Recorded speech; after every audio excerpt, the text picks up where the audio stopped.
नाही, जे आहे ते समोर जाणार ना. जे करणार बघा, जे करणार ते भोगणार.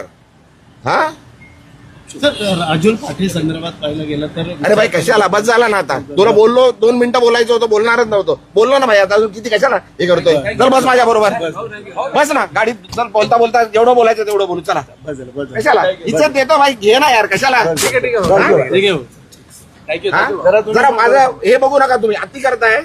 हे भाई बस ना, बंद कर ना आता, बंद कर. नाहीतर भाई मी विसरून जाईल मी खासदार आहे. तुम्ही काय पहिल्यापासून सांगितलंय मी. हॅलो, इज्जत करतो, इज्जत करा. सांगतोय बरं, तुम्ही उगाच माझ्या गांडीत बोट घालताच आहे. घे, रेकॉर्ड कर. इज्जत करतो, उगाच डोक्यात जाऊ नका. उगाच डोक्यात जाऊ नका. घराखाली उगाच देतो, जेवतोय तुम्हाला, जेवायला देतोय.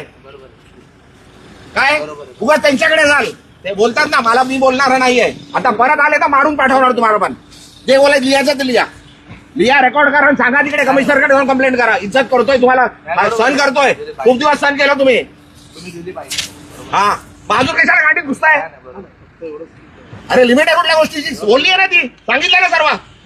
त्यांनी काय बोलू दे, अरे काही बोलू दे. आईच्या गांडीत गेलं आणि येऊ नका माझ्याकडे काय घ्यायला. आला तर मारणार होता. तुम्ही दिली बरोबर आहे. रेकॉर्ड करा आणि सांगा, तुम्ही आता मला विचारायला आले तर मार खाणार.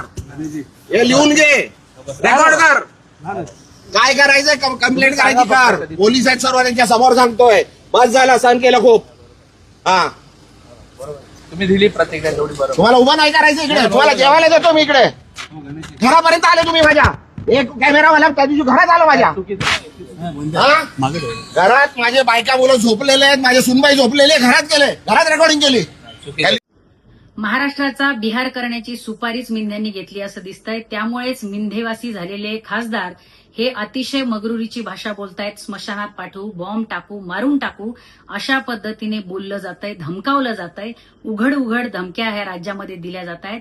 आणि हे सगळं या राज्याचं पोलीस खातं, गृह खातं उघड्या डोळ्यांनी पाहतंय. मला असं वाटतं की या खासदारांनी राज्याच्या गृहमंत्र्यांना थेट आव्हान दिलंय. आता पाहावं लागेल गृहमंत्री यावर काय कारवाई करतात.